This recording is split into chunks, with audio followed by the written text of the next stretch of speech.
고린도후서 1장 5절에서 6절까지의 말씀을 가지고 하나님의 말씀을 함께 나누겠습니다.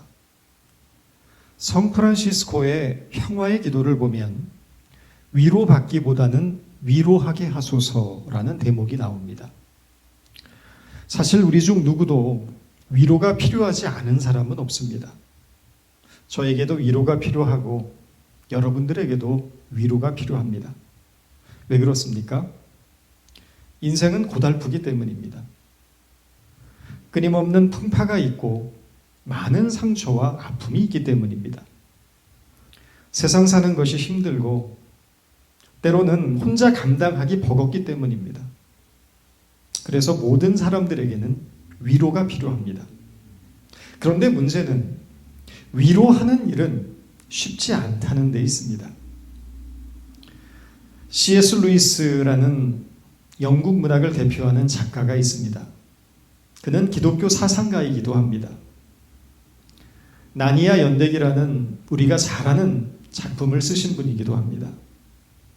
이분은 짧지만 매우 강렬한 사랑을 한 것으로도 유명한 분입니다.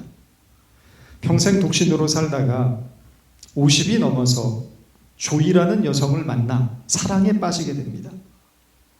그러나 안타깝게도 조이는 악성 골수암이라는 진단을 받게 됩니다. 그러나 루이스의 사랑을 막을 수는 없었습니다.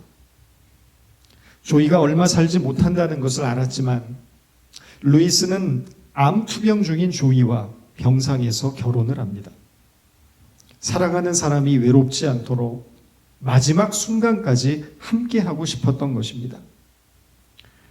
그리고 3년 뒤 조이는 루이스의 곁을 영원히 떠나고 맙니다.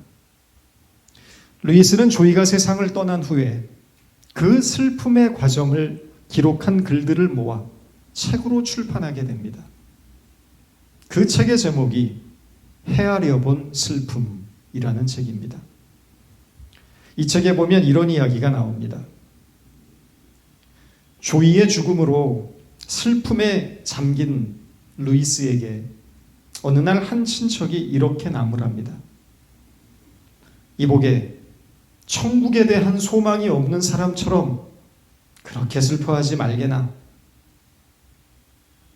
루이스는 이 말을 듣고 경악합니다. 그리고 이렇게 말합니다. 나에게 종교적 진리에 대해 말한다면 나는 기쁘게 경청하겠다. 나에게 종교적 의미에 대해 말한다면 순종하여 듣겠다. 그러나 종교적 위안에 대해서는 함부로 말하지 말라. 당신은 내 슬픔을 헤아릴 수 없다고 나는 의심할 것이다. 누군가를 위로하는 일은 귀한 일이지만 정작 누군가를 위로한다는 것은 대단히 어려운 일입니다. 왜 그렇습니까? 내가 그 사람의 입장이 되어보지 못했기 때문입니다. 내가 그가 경험하고 있는 그 깊은 좌절과 상실을 경험하지 못했기 때문입니다. 그래서 많은 경우 우리의 위로는 허공을 치는 것이 되고 정작 상대방에게 위로가 되지 못할 때가 많습니다. 어느 교회에 어린 두 아들을 먼저 떠나보낸 여자 집사님이 있었습니다. 하루는 이분이 목사님의 전화를 받게 됩니다. 얼마 전 어느 교인 가정에 아이가 죽어서 장례를 치렀는데 여전히 그 부모들이 충격과 슬픔에서 벗어나지 못하고 있다는 것이었습니다. 함께 신방을 가질 수 있느냐는 요청이었습니다. 자신 또한 두 아들을 잃은 엄마였기에 기꺼이 목사님의 요청을 받아들이고 신방을 갔습니다. 함께 예배를 드리는데 죽은 아이의 엄마가 하염없이 눈물을 흘리는 것입니다. 이 여자 집사님은 아이 엄마의 손을 붙들고 함께 눈물을 흘리면서 이렇게 말했습니다. 저는 누구보다 당신의 마음을 깊이 이해할 수 있을 것 같습니다. 저도 자식이 둘이 있었는데 어느 날 갑자기 내 곁을 떠나는 아픔을 겪었기 때문입니다. 그때는 정말 나도 같이 죽고 싶었습니다. 자식을 잃고 깊은 슬픔에 잠겨있던 아이 엄마는 자식 하나를 잃었어도 이렇게 슬픈데 당신은 둘이나 잃었으니 얼마나 힘들고 고통스러웠겠냐고 말합니다. 그리고 두 여인은 서로를 부둥켜 안고 울기 시작합니다. 아픔이 아픔을 위로한 것입니다. 상처가 상처를 보듬은 것입니다.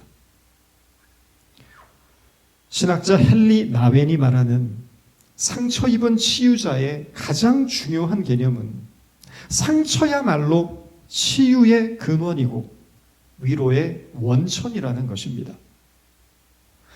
오늘 이 시대 하나님의 백성들이 삶 속에서 경험하는 고통과 실패, 시련과 아픔이 하나님의 사랑과 위로를 전달하는 치유의 도구가 될 수 있다는 것입니다.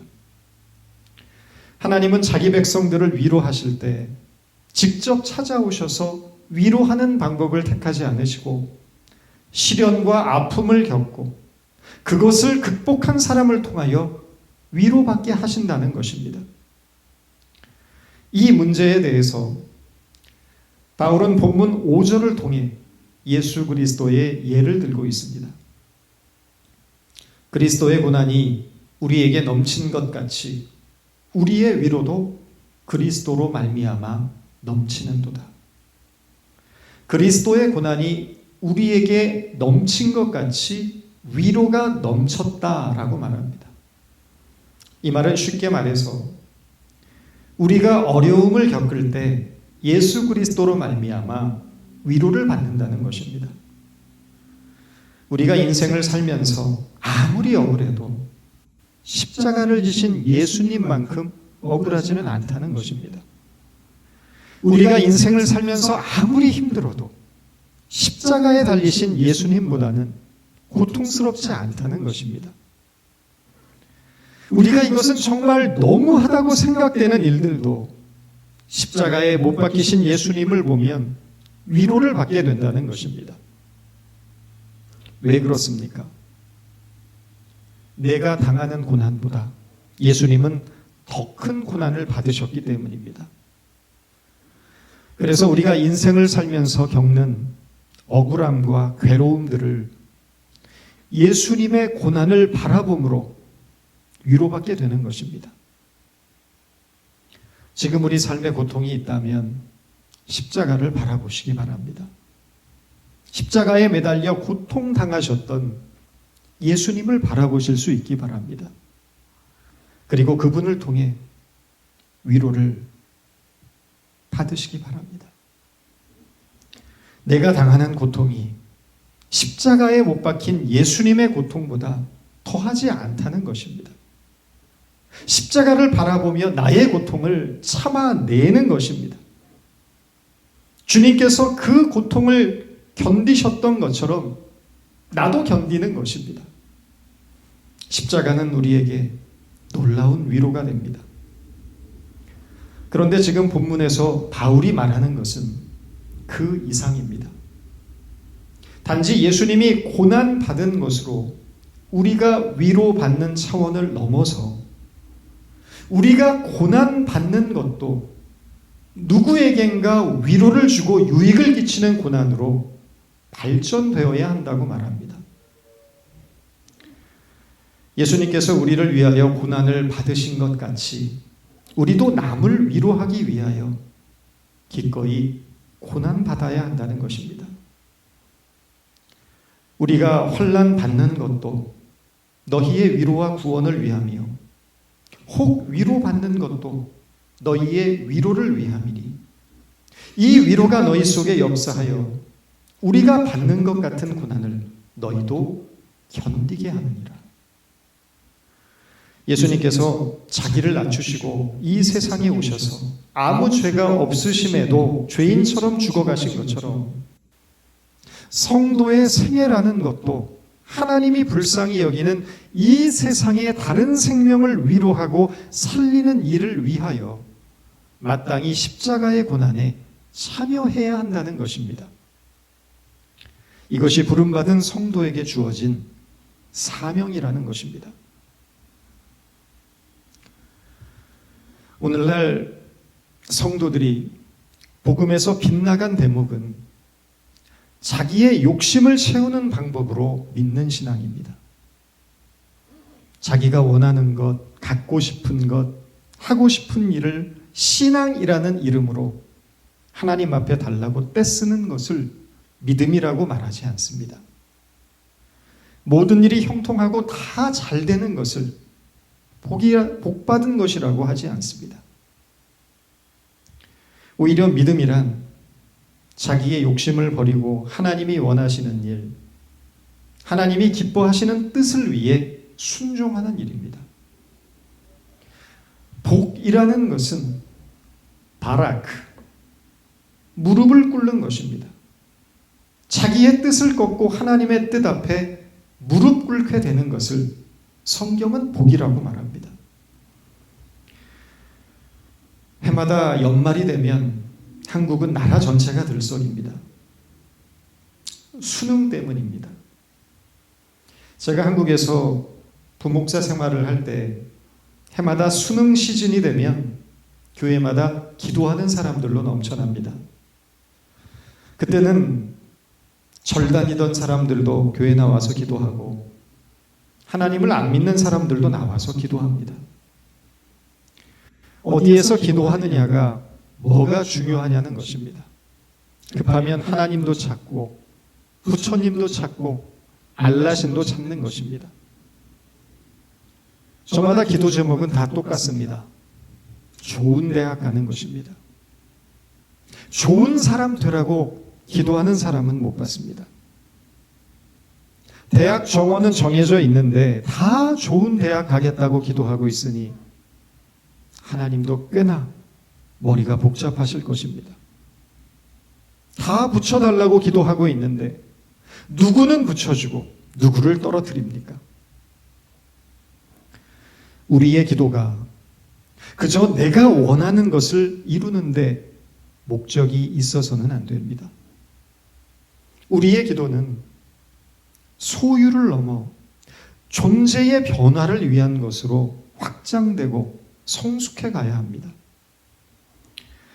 우리 자식이 단순히 좋은 대학 가는 것이 문제가 아니라 겸손한 자, 정직한 자, 진실한 자, 온유한 자, 성결한 자가 되도록 기도해야 합니다. 그래야 그의 성공이 그의 인생을 정말 복되게 하는 것입니다. 좋은 대학을 못 나와서 돈을 많이 못 벌어서 망하는 것이 아닙니다. 참된 인간이 되지 못해서 망하는 꼴을 우리가 얼마나 많이 보면서 삽니까? 오늘날 한국교회가 이토록 무너져가는 이유가 저마다 자기 욕심만을 위해 기도해온 까닭이 아니겠습니까? 몇 년 전 자기 회사의 직원들을 무차별 폭행하고 엽기적으로 갑질하는 영상이 폭로되어 한국 사회를 경악하게 했던 한 IT 기업의 오너가 있었습니다. 충격적인 것은 그 회사가 그렇게 성장한 배경에는 포르노, 그리고 몰카, 그리고 온갖 음란 영상물을 대량 유통시키는 웹 하드 운영에 있었습니다. 경악할 만한 사실은 그가 청년 시절부터 교회를 열심히 다니던 소위 말하는 독실한 기독교 신자였다는 것이고, 그의 인생에 가장 큰 영향을 주었던 사람이 목사였다는 것입니다. 그 목사님이 그 기업의 오너에게 하나님은 당신에게 큰 돈을 벌게 해주실 것이라는 예언을 했고, 그는 그 사실을 철석같이 믿고 살았다는 것입니다. 그가 다니던 교회에서는 그의 사업 성공을 위하여 특별 부흥회와 기도회까지 열어주었다는 것입니다. 온갖 불법과 비리로 엄청난 재산을 모았지만 그는 자신의 성공이 하나님의 은혜라고 믿고 하나님이 주신 축복이라고 믿고 살았을 것입니다. 심지어 이렇게 큰 축복을 받은 자신을 하나님이 인정한 사람으로 생각했을지 모릅니다. 세상에 이보다 더 큰 착각이 어디에 있겠습니까? 우리는 우리가 무엇을 위하여 살아야 하는지, 하나님의 뜻은 어떤 방법으로 성취되는지를 분명히 알아야 합니다. 하나님은 우리를 통해 진리와 거룩과 영생을 이루기 원하시고 그 일을 십자가라는 방법으로 이루시기를 원합니다. 십자가는 자기를 부인하는 자리이며 우리의 자아가 죽는 자리입니다. 십자가는 섬기는 자리이고 희생하는 자리입니다. 그래서 사람들이 외면하고 거부하는 자리이기도 합니다. 그런데 하나님은 우리를 그 자리에 부르신 것입니다.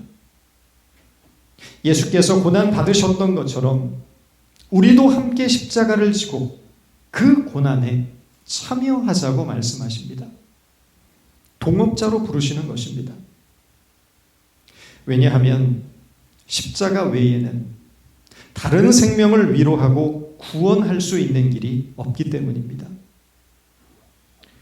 이것은 성도들에게만 허락되어진 특별하고 복된 일이지만 실은 이것을 복되다고 생각하는 사람은 별로 없습니다. 인간의 본성과는 맞지 않는 일이기 때문입니다. 그러나 우리는 이 부르심을 거부할 수 없습니다. 거부한다면 우리는 진짜 하나님의 백성이 될 수 없기 때문입니다. 누구든지 나를 따라오려거든 자기를 부인하고 자기의 십자가를 지고 나를 따를 것이니라. 말씀을 맺겠습니다. 우리가 인생에서 경험하는 고통이 이웃의 아픔을 어루만지고 그들에게 하나님의 위로를 전하는 귀중한 원천이 된다는 사실을 잊어서는 안 됩니다.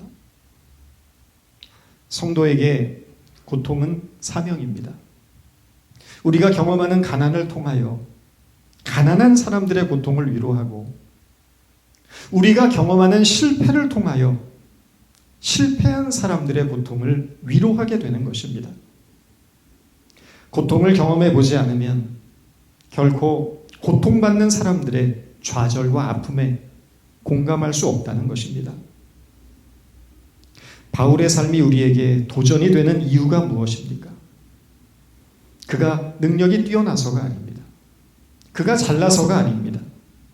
바울은 우리와 똑같은 한 연약한 인간으로서 감당하기 어려울 만큼 큰 고통 속에 있었지만 그 고통에 지배당한 것이 아니라 그 고통을 통하여 하나님의 사랑을 깨달았고 그 사랑과 위로를 이웃에게 전파했으며 그럼으로써 하나님의 구원을 이루어가는 인생을 살았기 때문입니다.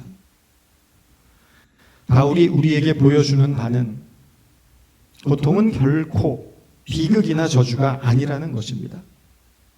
성도의 삶에 있어 고통의 의미는 하나님을 깊이 알아가고 하나님의 은혜를 깊이 체험하는 것입니다. 그 고통의 경험을 통해 고통 중에 있는 자들에게 하나님의 사랑과 생명과 위로를 전하게 하시고 하나님의 구원을 이루는 복음의 증인으로 살아가게 하신다는 것입니다. 믿는 자들의 고통 속에는 믿지 않는 자들을 위로하고 구원하기 위한 하나님의 섭리가 숨겨져 있다는 것입니다. 그러므로 기억하십시오. 고통은 우리의 사명입니다. 우리가 져야 할 십자가입니다. 우리가 당하는 고통을 통해 세상이 위로받게 되고 구원받게 된다는 이 복음의 진리를 기억하시고 우리에게 허락된 삶의 고통 앞에 용기 있고 담대하게 맞서 하나님의 구원을 이루어 나가는 거룩한 백성들이 되시기 바랍니다. 기도하겠습니다. 하나님, 은혜를 감사합니다. 우리가 당하는 모든 어려움과 힘듦과 괴로움이 결국 우리에게 주어진 사명임을 깨닫습니다. 우리 삶의 고난을 그리스도의 십자가를 바라보며 위로받게 하시고, 그리스도의 고난이 우리에게 위로가 됨같이 우리가 당하는 고난도 이웃과 이 세상을 위로하는 상처 입은 치유자의 삶을 살아가는 저희들 되게 하여 주옵소서. 예수님의 이름으로 기도드립니다.